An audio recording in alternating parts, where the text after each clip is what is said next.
Hello, today we will make Afghan kabsa, or what some call Kabuli rice together. Kumuha tayo ng 3 medium-size na sibuyas at dahan-dahan itong hiwain sa piraso.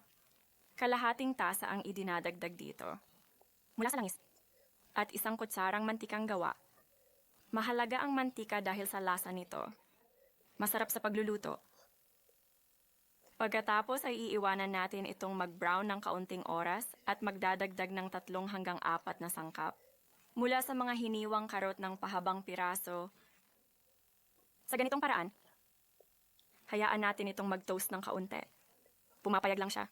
Pagkatapos, magdagdag tayo ng 1 tasa ng matamis na pasas, maaaring pula o itim, para sa karagdagang lasa, ang dilaw, at ito ang lihim ng lasa. Ihalo ang 2 kutsara ng granada at datiles na syrup sa sibuyas, at haluin ng kaunti bago itaas. Sa lalagyan? Para sa paggamit mamaya sa parehong plato o sa parehong kawali, idagdag natin ang lahat ng sangkap na kinakailangan. Karne?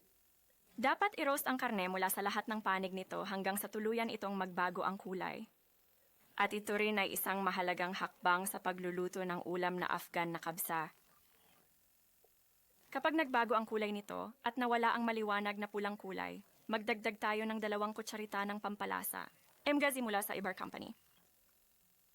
At idinadagdag din ang 1 kutsara ng cumin para sa dagdag na lasa. Kutsarita. At idinadagdag din 1 maliit na kutsarita ng cinnamon. 1 maliit na kutsarita ng giniling na cardamom. At 3 kapat na kutsarita rin ng giniling na itim na kardamono na may masarap na aroma at lasa.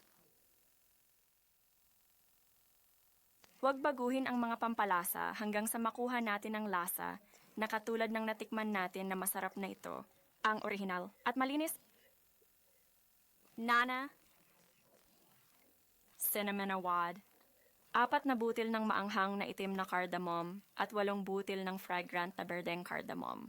At kalahating kutsara ng butil ng cumin o cumin seeds. Pagkatapos, magdagdag tayo ng halos 1 tasa ng sariwang hiniwang kamatis sa ating ulam. 3 kutsarang malaking sarsa na gawa sa sariwang kamatis na pinadalisay.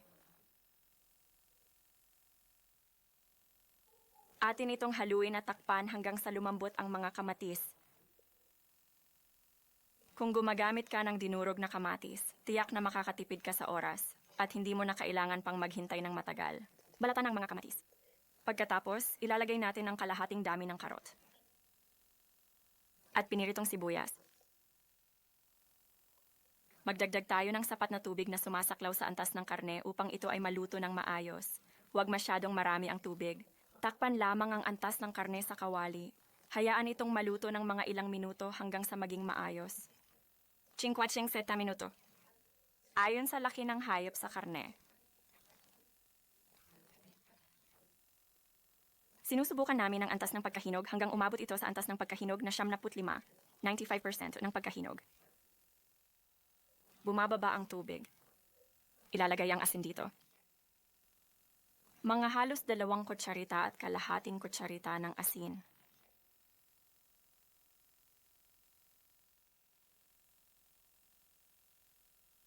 Igalaw ito hanggang makuha niya. Ang karne ay may masarap na lasa ng asin at nagdadagdag tayo ng 1 tasa at kalahating ng chickpeas na pinakuluan. Dati pinakuluan.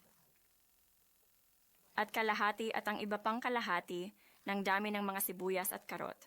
Kapag ito ay bumababa, ang antas ng tubig ay malinis. Nagdagdag tayo ng chickpeas, karot at sibuyas.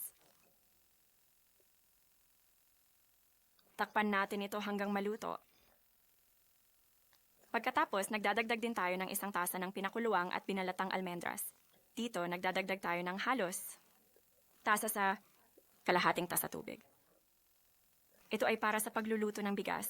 Dapat pakuluan ng tubig bago idagdag ang bigas. Ang bigas ay humigit kumulang 4 na tasa, hinugasan at ibinabad ng 10 minuto lamang.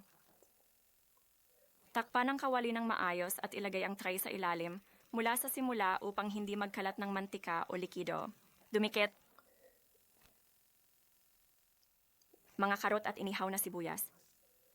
Iiwanan natin ito sa mataas na apoy ng 5 minuto. Susukatin natin ang antas ng tubig. Kung ito ay mabuti, sapat na ito, hindi na kailangang linisin. Kailangan ng bigas. Tammy, kulang ang tubig, dagdagan ng kumukulong tubig. Iwanan natin ito ng 20 minuto sa mahinang apoy at narito na ang masarap na ulam na kanin na ating inihanda. Ang cable? Isinasalok namin ito sa paraang ito sa isang serving dish at kadalasang inihahain kasama nito mga uri ng maanghang na sarsa. Kung nais ninyo, maaari akong magbigay ng isang espesyal na episode. Inaasahan kong iwanan mo ang mga sarsa sa akin upang makapagbigay ako ng detalyadong paliwanag tungkol sa mga uri nito, sarsa na kasama ng kanin.